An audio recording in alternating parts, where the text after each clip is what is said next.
김상조 공정거래위원장은 사실 뭐 청문회 통과해가지고요. 마음에 들건 안 들건 대통령 임명하면 됩니다. 그런 자리에 있는 거예요. 있는 건데 네.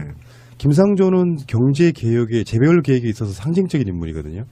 이분이 낙마해버리면 동력이 확 떨어집니다. 아, 큰일 납니다. 예. 그래서 김상조는 자유한국당과 재벌들은 꼭 떨어뜨려야 되는 인물이고 그렇다 보니까 실제로요. 박근혜 탄핵에 같이 동참했던 조중동이나 이런 언론들이 그들의 색깔이랄까 기득권을 포기한 게 아니지 않습니까? 그렇죠. 그럼요. 예. 그러니까 그 언론들은 언론이라고 불러서 안 되지. 조중동은 찌라시들은 그 신문지들은 예를 들면은 재벌들과 결탁돼 있고 그들의 입장에서는 모든 쏟아내리는 것들이 이런 거예요. 내가 길거리 지나가다가 뒤를 돌아봤어. 근데 나는 돌아본 이유가 뒤에 뭘 떨어뜨린 것 같아 돌아봤는데 신문들은 어떻게 이야기하고 있냐면 되게 멋진 아가씨가 지나가니까 뒷모습을 보려고 돌아봤다. 이런 식인 거야. 그러니까 그 모든 의혹은 뭐 나오는 팩트들마다 의혹을 얹어가지고 공격을 해대고 있는 이런 상태입니다. 지금 현재가 대부분 다 그런 거예요. 그래서 실제로 이런 비교를 한번 해봐야 됩니다.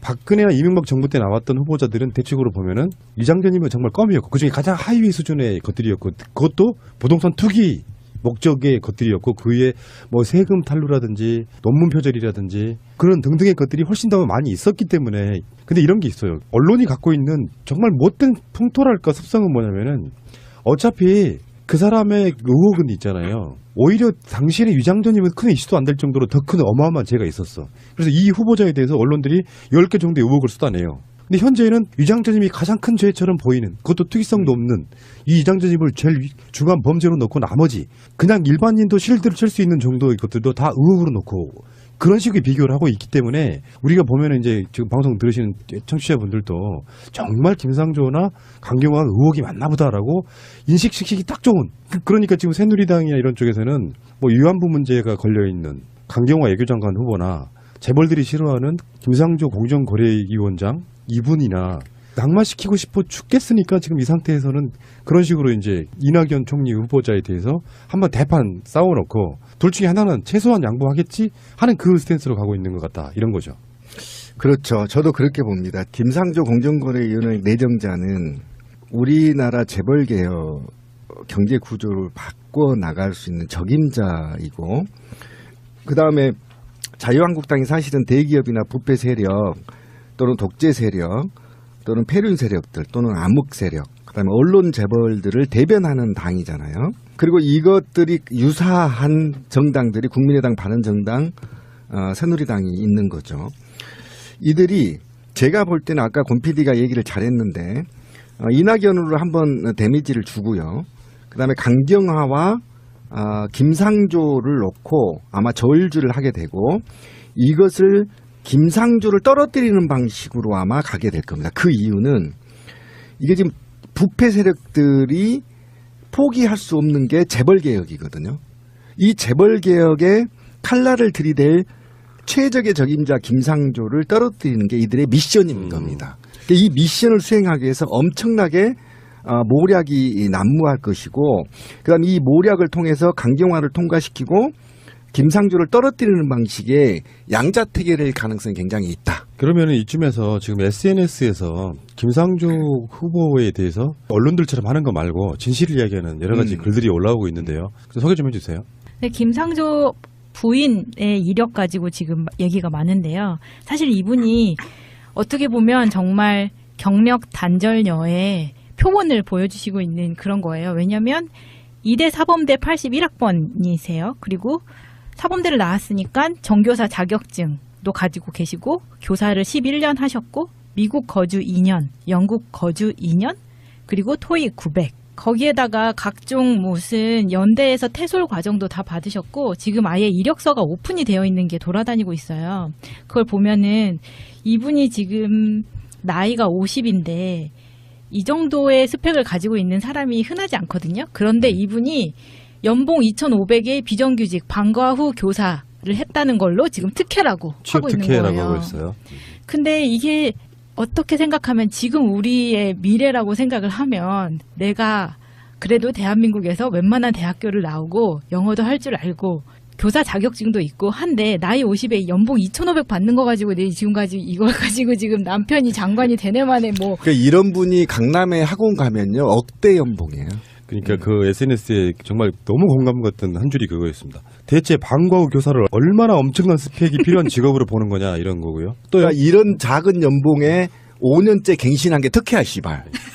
예, 또 다른 반응 하나 읽어주세요. 김상조 부인은 남들 지원 안 한 기관제 교사를 해도 안 되고 김상조 아들은 군대 가서 남들 다 가는 휴가를 써도 안 되고 심지어 금융기관 인턴을 해도 엄청난 흑해임? 왜? 눈엣가시 김상조 가족이면 무조건 안 되는 거라 왜는 없음. 이런 반응도 있고 그렇죠, 또요. 그렇죠. 조금만 세밀하게 알아보면 사실관계 파악되는 걸 의원이나 기자나 터뜨리고 보는 무책임함. 김상조 부인은 교육청 시험 합격해서 자격 있는 줄 알았다. 실제 채용 공문을 보니 교육청 시험 합격자는 무공고, 무평가 선발. 그러니까 이것도 특혜라고 말했던 거예요. 네. 사실은 그게 맞는데. 네. 다음. 김상조 교수가 과거 현대차, 삼성전자 같은 호랑이 굴에 들어가 정글 생태 바로잡자고 강연하며 50만 원 받은 걸 두고 평소 재벌 개혁 주장하던 이가 부적절한 처신이라며 비판하는 한국경제신문아. 너네 논설위원, 부장류가 재벌에서 각종 세미나 명목으로 얼마 받았는지 까볼래? 한국경제신문은 사실은 재벌들이 만들고 있는 신문입니다. 그렇죠. 다음요. 한국당이 김상조 후보를 경제 비리 종합 세트라고 하는데 한국당의 문제 제기야말로 허위 의혹 제기 종합 세트이다. 15가지 문제 제기가 거의 사실이 아니거나 경미한 사안이다. 재벌 개혁의 역사는 멈출 수 없다. 직접 대놓고는 말 못하고 돌려치기로 지금 김상조가 공정거래위원장이 되지 못하게 하기 위해서 엄청난 반발하고 있는 겁니다. 이럴수록 꼭 공정거래위원장이 되셨으면 좋겠네요. 그러니까요. 예. 자, 김상조 교수가 공정거래위원장이 되는 걸 왜 막으려고 그렇게 길을 쓸까요? 얘네들이. 이 핵심 포인트가 몇 가지가 있습니다. 김상조하고 이 장하성, 이 두 사람의 평상시에 갖고 있던 학자로서의 사회운동가로서의 철학이 겹쳐지는 부분이 있어요. 우리가 가장 좋아하는 그 부분인데 이 사람들이 장하성, 김상조 두 분이 갖고 있는 이 철학이 겹쳐지는 부분이 어떤 부분이냐면 소액주주 운동이라는 것으로 대변되는 거예요. 그래서 자본주의 시장 경제 질서를 바로잡을 수 있는 어떤 그 시스템을 구축할 수 있는 가장 적임자라고 볼 수 있고요. 그 내용들을 보면, 그러니까 소액주주의 그 주주권을 강화하는, 그래서 집중투표제라는 게 있어요. 지금 현재는 대한민국에 정기주총이 약 3월 말에 전체가 다 열리거든요. 거의 대부분이. 그러면 내가 직접 참가해서 도장을 찍든지 위임장을 보내야 돼요. 그래서 주주로서의 정당한 권리를 행사하기가 굉장히 힘들다. 내가 10개의 회사의 주식을 갖고 있는데 한두 군데밖에 참석을 못하는 거예요. 이런 경향이 있는 부분들 때문에 전자투표제를 시행을 해서 인터넷으로 투표할 수 있게, 그러면 컴퓨터 앞에 앉아서 내가 100개 기업의 주식을 갖고 있으면 100개 기업 주총에 다 권리 행사를 할 수 있어요. 그렇죠. 한 주가 있어도. 예, 한 주만 있어도. 그다음에 집중투표제라는 건 뭐냐면 이사들을 선임을 할 때 내가 회사에서 이사 3명을 선임을 해요. 근데 내가 3표를 갖고 있어. 그럼 지금은 어떻게 돼 있냐면 3명한테 각각 이 사람 찬성, 이 사람 반대 이렇게밖에 못하게 돼 있는데 이 집중투표제로 바뀌면 내가 3표 갖고 있는 거를 내가 마음에 드는 사람 한 사람한테 몰아주는 거예요. 그러면 어떤 효과가 발생하냐면 소액주주들이 힘을 모아서 정말 정의감 있는 이사 한 명한테 표를 몰아줄 수 있다는 거죠. 그런 시스템 이 두 가지 하고요. 또 하나는 뭐냐면 기관 투자자가 직접 회사의 주주총회에 참석해서 주주권을 행사하는, 이게 스튜어드십 코드라고 하는데 우리나라의 기관 투자자가 가장 유명한 게 국민연금이잖아요. 이 국민연금이 삼성전자 주주총회에 참여해서 주주의 권리를 위해서, 그리고 회사가 불법적으로 나쁜 방향으로 가는 거에 대해서 주주로서 정당한 권리를 행사하는 거, 이거 3가지를 지금 장하성, 김상조 교수가 이 두 분이 갖고 있는 그 경제 철학에 대해서 공통점이에요. 그게 바로 그 주식회사의 원래 철학인 거예요. 원래 그렇죠. 그렇게 돼야 되는 거예요. 그러니까 이 대한민국의 재벌 기업들이 이걸 제일 무서워하는 그렇죠. 거예요. 그래서 철저히 지금 그 각종 언론 다 아시겠지만 경제신문이라든지 조중동, 한겨레, 기타 등등 모든 언론을 통해서 전면 광고를 막 대기업들이 줘요. 그러면서 기사 논조를 그렇게 바꿔가고 있어요. 그렇지. 장하성 까기로. 주식회사는요, 원래 족벌 경영을 못하게 돼 있는 거예요. 못하게 하려고 주식회사를 만든 거예요. 그럼요. 예, 그렇죠. 그래서 그 주권 행위를 한 주라도 갖고 있는 사람도 가야 되는데, 네네. 이렇게 되면 지금 족벌 경영을 못합니다. 예, 그래서 이게 결과가 그렇게 될 거예요. 왜 예. 그러냐면 이게 방어권을 행사할 수가 없어요. 맞아요. 그래서 이 정당한 주주의 권리를 행사할 수 있는 시스템을 만들려고 하니까 재벌 기업들이 지금 저항을 하고 있는 거고요. 그래서 말도 안 되는 정말 반대를 위한 반대의 어떤 논리들을 나오는 것 중에 그 가장 이번에 황당하게 핵심적으로 터졌던 게 JTBC 뉴스에서 터졌죠. 컨테이너 사건, 기획부동산 사건. 이게 지금 가장 황당한 사건이 터진 거예요. 그 김상조 교수가 과거 현대차 삼성전자 들어가서 강연하고 50만 원 받은 거예요. 저 불만 엄청 많거든요. 이 노동계 바닥이 말이에요. 진보 민주 인사한테는 이렇게 50만 원, 40만 원 줘요. 근데 새누리당 누 있잖아요. 그쪽에 경제계 이쪽으로 초평하면 보통 150만 원 주거든요. 그러니까 저도 나 이거 50만 원 굉장히 기분 나쁜 진짜 거예요. 깜짝 놀랐어요. 저도 종교조 교육과 가지고 150만 원 받았거든요. 4시간 하고 당당하게 받았어요. 근데 김상조는 나에 비하면 적어도 한 몇백은 더 받아야 되잖아. 그런데 50만 원 받으면 이거는 그냥 차비만 준 거야, 씨발. 이게 무슨 이게 의혹이고 아유, 정말 답답합니다. 이 차비도 안 나와요, 착국고 가면. 그런데 말이에요. 지금 현재 김상조 교수보다 더 지금 집중 포화를 맡고 있는 게 강경화 후보자인데 그렇죠. 강경화 후보자에 대한 의혹은 지금 뭐 제가 어떤 종편에서 그 의혹을 이제 그 세트로 이렇게 쭉 해놨다고요. 그러니까 문재인 대통령의 5대 인사 배제 원칙에 하나씩 다 들어가 있다는 거야. 의혹이. 그러니까 그냥 의혹일 뿐이에요. 때려 맞추는데 이를테면은 집을 사주면서 증여세 누락했다. 200만 원. 그것은 탄류가 사실 아닙니다.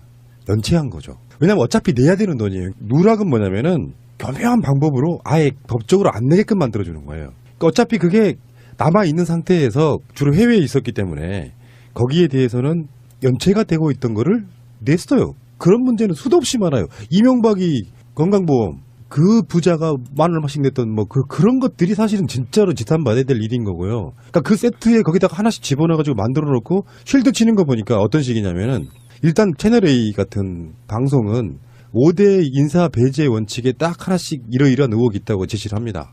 그리고 패널들한테 물어봐요. 패널들이 그걸 쉴드 쳐주고 있어. 그러니까 사회자는 그거를 의혹이고 뭔가 잘못된 거를 몰고 가려고 하는데 나온 패널들이 세상이 바뀐 걸 알아.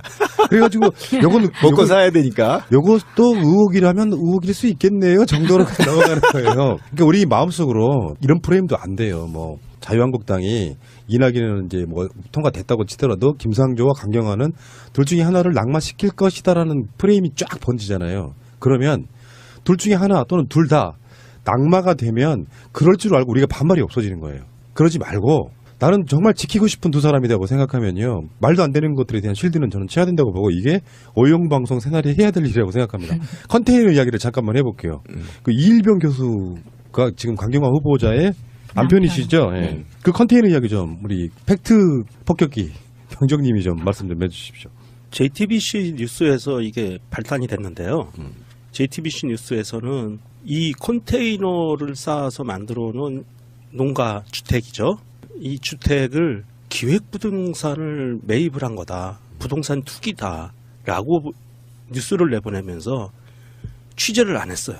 일단 취재를 안 한 티가 어디서 나냐 하면 가서 사진도 안 찍었어요. 사진도 안 찍고 로드맵 있죠. 다음 로드맵에서 예.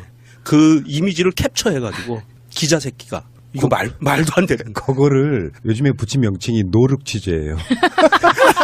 아, 노룩 취재. 이게 신참 기자가 했는데, 자, 우리 손석희 씨가 진행하는 뉴스인데, 이게 SBS에서 난리가 난 적이 있었죠. 지난번 대통령 선거 기간에 김성준 앵커인가요? 나와서 오랜 시간 동안 사과 방송도 하고 했는데 이번 JTBC는 어떻게 이거에 대처할 수 있을지 모르겠고요. 그 부분은 좀 팩트를 얘기 좀 더 해주면 부동산 투기를 위해서 집을 샀다는 게 핵심인 거잖아요. 네. 예, 그렇죠. 근데 실제로 보면은 살기 위해서 거제도에서 거주하는 목적으로 네. 이일병 교수가 직접 짓는 과정을 되게 허접해요. 그러니까 막 대단한 고급 자재로 막 대단하게 만드는 게 아니라 무슨 배관 하나를 다 직접 해가면서 만든 거 어떻게 그렇게 기획부동산이라고 이야기를 합니까? 예, 그 얘기를 좀 얘기를 해봐야 될 것 같은데 정말 얄밉고 더러운 것 같아요. 왜 그러냐면 얘기를 좀 드리면 상득이가 경기도 땅에 사서 IC죠. 인터체인지를 연결해서 땅값이 수배 오르는 것. 응? 수배 오르는 것. 그리고 일부의 그린벨트를 사서 그 그린벨트를 용도 변경하고 용도 변경하기 위해서 법률적으로 하자가 없게끔 인위적으로 만들어 나가는 것. 그리고 그것을 땅값을 올려서 분양하는 것이 기획부동산입니다. 그런데 지금 강경화 남편의 얘기는 이런 겁니다. 거제도에 평당 1,000원짜리 땅이었어요. 괜찮아요. 예, 굉장히 싼 땅이죠. 아, 땅 좀 살아가야겠다. 예, 1,000원짜리 땅을 임야에서 대지로 바꿨단 말이에요. 집을 지을 수 있는 용도로. 네. 그러면 공시지가가 10만 원으로 올라요. 예, 그렇죠. 예, 공시지가가. 맞아요. 그런데 말이죠. 제가 이 얘기를 해주고 싶어요. 서울의 인구를 빼기 위해서 경기도가 수십 년 동안 과거에 어떤 방식을 썼냐면요. 그린벨트 지역이나 개발 금지 구역에 네.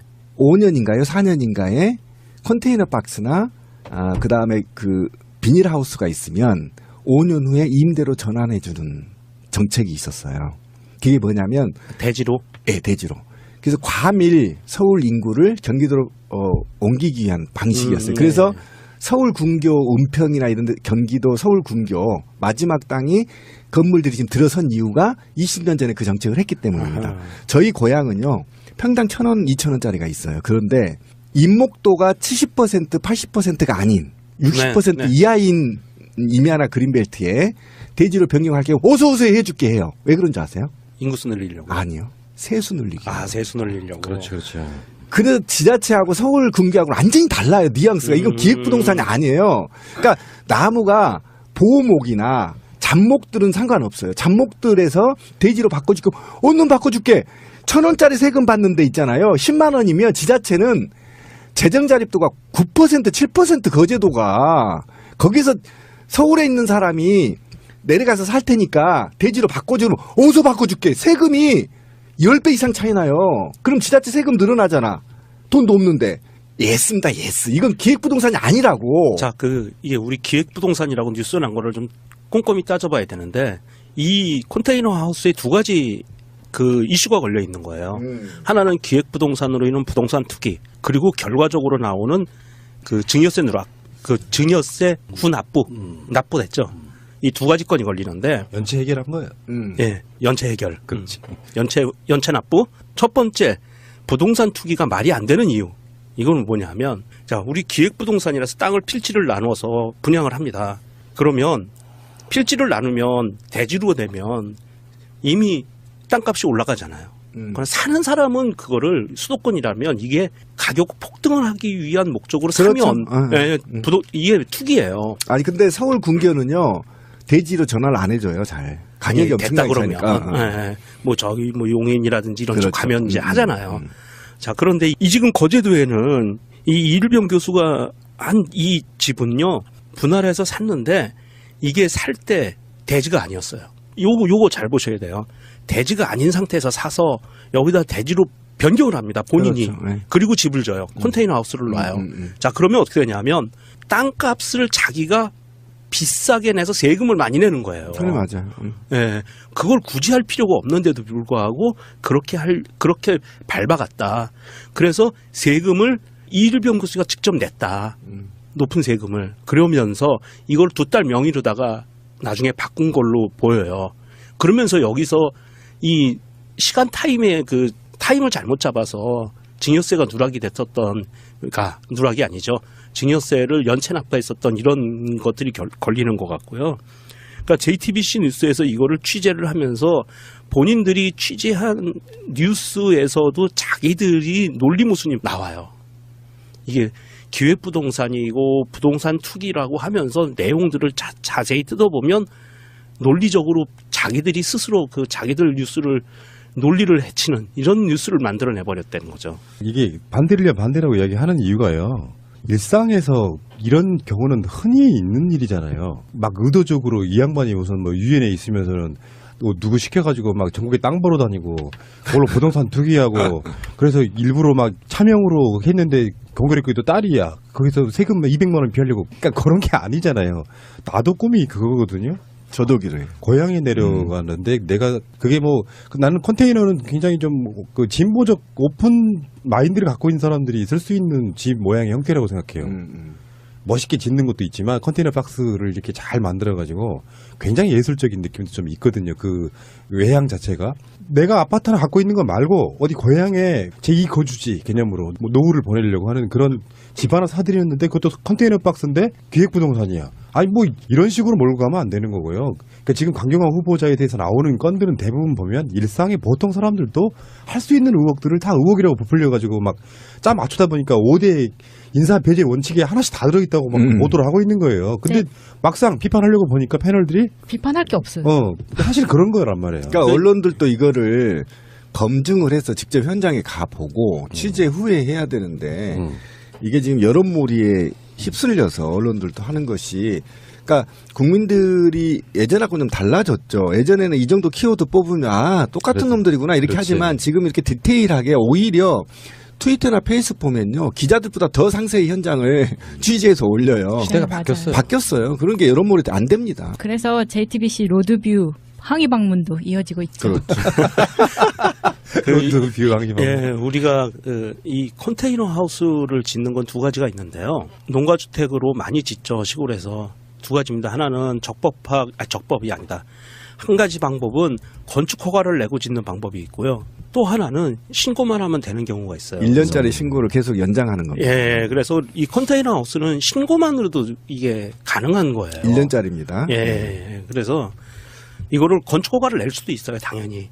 그렇게 두 가지 방법이 있는데 그 정도로 이렇게 많이 예. 허용폭이 넓은 거고요. 반대를 위한 반대라니까요. 치명적인 뭔가 없잖아요. 한 방이 없죠. 네. 그러니까 전부 다 보통 신비님도 갖고 있고 나도 갖고 있고 명종님도 갖고 있고 마차님도 갖고 있는 일상의 것들 털면 이만큼 다 나와요. 그러니까 저도요 군대 생활할 때 그거였어요. 그 분대장 요원이어서 3579로 진급했거든요. 병장을 물병장이라고 하잖아요. 그리고 가서 2달간 교육을 받고 왔는데 바로 있잖아요. 본부중대로 발령나서 이거 완전 특혜거든요. 특혜네. 네. 해명해 빨리. 공직으로 나가지 마세요, 이제 앞으로. 네, 완전 이게 특혜거든요. 근데 군대 보직 특혜. 이러면 그런 거예요. 그것도 30년 전. 그게 지금 문제가 되는 거야. 어? 쉽게 말하면. 그러니까 김상조 네, 교수의 문제가 그 되는 아드님이 그 뭐 행정병으로 갔다는 게 특혜라는 거잖아요. 그러니까 그 얘기가 지금 제가 빗대는 거예요. 우리나라에 있는 행정병들은 다 아버지 빼기 그러니까, 되게 좋은 그러니까 사람들이네. 소총수로 있다가 갑자기 행정병으로 갔다는 거야. 그게 저도 그런 거잖아요. 갑자기 쉽게 분대장 교육까지 돈 들여서 갔다 와서 그렇죠? 갑자기 행정병으로 가버리는 거야. 그러니까 지들은 근데 이게 특혜가 아니에요. 저는 네. 분대에 있었으면 분대장으로 대접받잖아요. 근데 행정병으로 가면 행정병 쫄딱으로 다시 쫄딱으로, 시작해야 되잖아. 아니 자기들은 그렇게 자기 자식들을 그렇게 특혜로 행정병으로 뺐던 거예요. 그래서 그냥 그렇게 보이는 거야.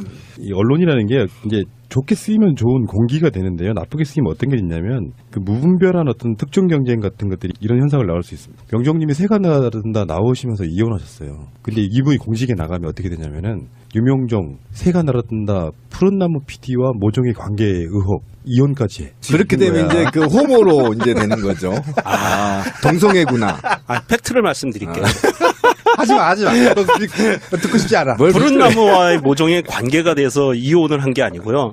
이혼은 그전 몇 년 전에 그 서류상 이혼을 해놓고 사실혼 관계에 있다가 새날에 나오면서 푸른 나무와 모종의 관계가 생기면서 사실혼 관계까지 깨졌다. 그렇죠. 밤늦게 항상 같이 있고 그러고. 그러게 말이야. 좋아요. 아주 좋습니다. 요런 거야. 간단히 말하면 요런 거고요. 뭐 가끔씩 이제 이쪽에 계시는 분들은 또 뭐 아니 잘못한 거 있으면 비판해야지 왜 실드를 치냐 하는데요. 다시 한번 말씀드릴게요. 말도 안 되는 비판을 기존 언론들이 하고 있잖아요. 이분이나 낙마시키고 싶어 죽겠으니까 지금 이 상태에서는 그런 식으로 이제 이낙연 총리 후보자에 대해서 한번 대판 싸워놓고 둘 중에 하나는 최소한 양보하겠지 하는 그 스탠스로 가고 있는 것 같다. 이런 거죠. 그렇죠. 저도 그렇게 봅니다. 김상조 공정거래위원회 내정자는 우리나라 재벌개혁 경제 구조를 바꿔 나갈 수 있는 적임자이고 그다음에 자유한국당이 사실은 대기업이나 부패 세력 또는 독재 세력 또는 폐륜 세력들 또는 암흑 세력 그다음에 언론 재벌들을 대변하는 당이잖아요. 그리고 이것들이 유사한 정당들이 국민의당, 바른정당, 새누리당이 있는 거죠. 이들이 제가 볼 때는 아까 권 PD가 얘기를 잘했는데 이낙연으로 한번 데미지를 주고요. 그다음에 강경화와 김상조를 놓고 아마 저울질을 하게 되고 이것을 김상조를 떨어뜨리는 방식으로 아마 가게 될 겁니다. 그 이유는 이게 지금 부패 세력들이 포기할 수 없는 게 재벌개혁이거든요. 이 재벌개혁에 칼날을 들이댈 최적의 적임자 김상조를 떨어뜨리는 게 이들의 미션인 겁니다. 이 미션을 수행하기 위해서 엄청나게 모략이 난무할 것이고, 그다음 이 모략을 통해서 강경화를 통과시키고 김상조를 떨어뜨리는 방식의 양자택일일 가능성이 굉장히 있다. 그러면 이쯤에서 지금 SNS에서 김상조 후보에 대해서 언론들처럼 하는 거 말고 진실을 이야기하는 여러 가지 글들이 올라오고 있는데요. 소개 좀 해주세요.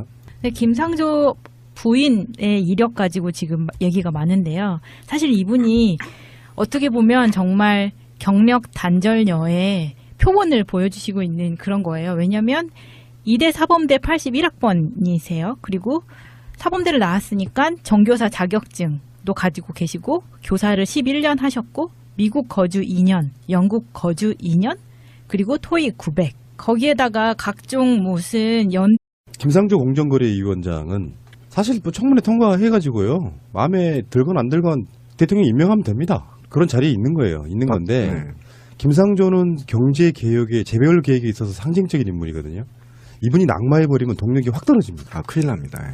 그래서 김상조는 자유한국당과 재벌들은 꼭 떨어뜨려야 되는 인물이고, 그렇다 보니까 실제로요, 박근혜 탄핵에 같이 동참했던 조중동이나 이런 언론들이 그들의 색깔이랄까 기득권을 포기한 게 아니지 않습니까? 그럼요. 예. 그러니까 그 언론들은 언론이라고 불러서 안 되지. 조중동은 찌라시들은 그 신문지들은 예를 들면은 재벌들과 결탁돼 있고, 그들의 입장에서는 모두 쏟아내리는 것들이 이런 거예요.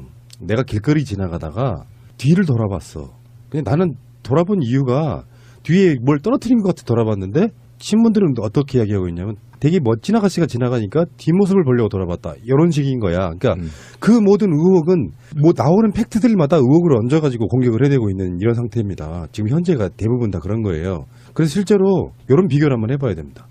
박근혜나 이명박 정부 때 나왔던 후보자들은 대충으로 보면은 이장전이면 정말 껌이었고, 그중에 가장 하위 수준의 것들이었고, 그것도 부동산 투기 목적의 것들이었고, 그 위에 뭐 세금 탈루라든지 논문 표절이라든지 그런 등등의 것들이 훨씬 더 많이 있었기 때문에. 근데 이런 게 있어요. 언론이 갖고 있는 정말 못된 풍토랄까 습성은 뭐냐면은, 어차피 그 사람의 의혹은 있잖아요. 오히려 당신의 위장전이면 큰 이슈도 안 될 정도로 더 큰 어마어마한 죄가 있었어. 그래서 이 후보자에 대해서 언론들이 10개 정도의 의혹을 쏟아내요. 근데 현재는 위장전입이 가장 큰 죄처럼 보이는, 그것도 특이성도 없는 이 위장전입을 제일 중한 범죄로 놓고 나머지 그냥 일반인도 실드를 칠 수 있는 정도의 것들도 다 의혹으로 놓고 그런 식의 비교를 하고 있기 때문에, 우리가 보면은 이제 지금 방송 들으시는 청취자분들도 정말 김상조나 강경화가 의혹이 많나 보다라고 인식시키기 딱 좋은, 그러니까 지금 새누리당이나 이런 쪽에서는 뭐 위안부 문제가 걸려있는 강경화 외교장관 후보나 재벌들이 싫어하는 김상조 공정거래위원 혹 제기 종합 세트이다. 15가지 문제 제기가 거의 사실이 아니거나 경미한 사안이다. 재벌 개혁의 역사는 멈출 수 없다. 직접 대놓고는 말 못하고 돌려치기로 지금 김상조가 공정거래위원장이 되지 못하게 하기 위해서 엄청난 반발하고 있는 겁니다. 이럴수록 꼭 공정거래위원장이 되셨으면 좋겠네요. 그러니까요. 예. 자, 김상조 교수가 공정거래위원장이 되는 걸 왜 막으려고 그렇게 길을 쓸까요? 얘네들이. 이 핵심 포인트가 몇 가지가 있습니다. 김상조하고 이 장하성, 이 두 사람의 평상시에 갖고 있던 학자로서의 사회운동가로서의 철학이 겹쳐지는 부분이 있어요.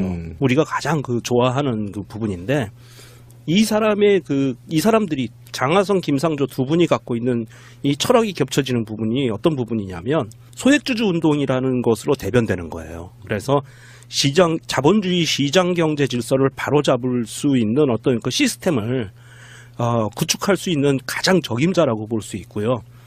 그 내용들을 보면, 그러니까 소액주주의 그 주주권을 강화하는, 그래서 집중투표제라는 게 있어요. 지금 현재는 대한민국에 정기주총이 약 3월 말에 전체가 다 열리거든요. 거의 대부분이. 그러면 내가 직접 참가해서 도장을 찍든지 위임장을 보내야 돼요.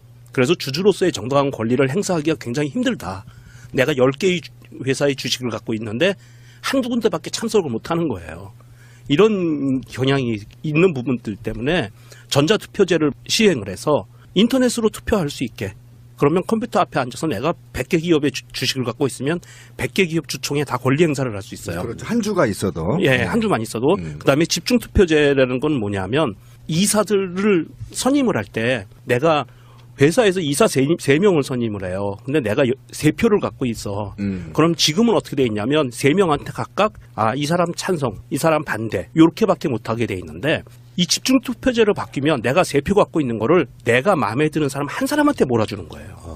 군대에서 퇴솔 과정도 다 받으셨고 지금 아예 이력서가 오픈이 되어 있는 게 돌아다니고 있어요. 그걸 보면은 이분이 지금 나이가 50인데 이 정도의 스펙을 가지고 있는 사람이 흔하지 않거든요. 그런데 이분이 연봉 2,500의 비정규직 방과 후 교사를 했다는 걸로 지금 특혜라고 취업 하고 있는 특혜라고 거예요. 하고 있어요. 근데 이게 어떻게 생각하면 지금 우리의 미래라고 생각을 하면 내가 그래도 대한민국에서 웬만한 대학교를 나오고 영어도 할 줄 알고 교사 자격증도 있고 한데 나이 50에 연봉 2,500 받는 거 가지고 내 지금까지 이걸 가지고 지금 남편이 장관이 되네만에 뭐 그러니까 이런 분이 강남에 학원 가면요 억대 연봉이에요. 그러니까 그 SNS에 정말 너무 공감 갔던 한 줄이 그거였습니다. 대체 방과 후 교사를 얼마나 엄청난 스펙이 필요한 직업으로 보는 거냐 이런 거고요. 또 그러니까 이런 작은 연봉에 5년째 갱신한 게 특혜야 씨발. 예, 또 다른 반응 하나 읽어주세요. 김상조 부인은 남들 지원 안 한 기관제 교사를 해도 안 되고 김상조 아들은 군대 가서 남들 다 가는 휴가를 써도 안 되고 심지어 금융기관 인턴을 해도 엄청난 흑해임? 왜? 눈엣가시 김상조 가족이면 무조건 안 되는 거라 왜는 없음. 이런 반응도 있고 그렇죠, 또요. 그렇죠. 조금만 세밀하게 알아보면 사실관계 파악되는 걸 의원이나 기자나 터뜨리고 보는 무책임함. 김상조 부인은 교육청 시험 합격해서 자격 있는 줄 알았다. 실제 채용 공문을 보니 교육청 시험 합격자는 무공고, 무평가 선발. 그러니까 이것도 특혜라고 말했던 거예요. 네. 사실은 그게 맞는데. 네. 다음. 김상조 교수가 과거 현대차, 삼성전자 같은 호랑이 굴에 들어가 정글 생태 바로잡자고 강연하며 50만 원 받은 걸 두고 평소 재벌 개혁 주장하던 이가 부적절한 처신이라며 비판하는 한국경제신문아. 너네 논설위원, 부장류가 재벌에서 각종 세미나 명목으로 얼마 받았는지 까볼래? 한국경제신문은 사실은 재벌들이 만들고 있는 신문입니다. 그렇죠. 다음요. 한국당이 김상조 후보를 경제비리 종합 세트라고 하는데 한국당의 문제 제기야말로 허위 의혹. 그러면 어떤 효과가 발생하냐면 소액주주들이 힘을 모아서 정말 정의감 있는 이사 한 명한테 표를 몰아줄 수 있다는 거죠. 그런 시스템 이 두 가지 하고요. 또 하나는 뭐냐면 기관 투자자가 직접 회사의 주주총회에 참석해서 주주권을 행사하는 이게 스튜어드십 코드라고 하는데 우리나라의 기관 투자자가 가장 유명한 게 국민연금이잖아요. 이 국민연금이 삼성전자 주주총회에 참여해서 주주의 권리를 위해서 그리고 회사가 불법적으로 나쁜 방향으로 가는 거에 대해서 주주로서 정당한 권리를 행사하는 거.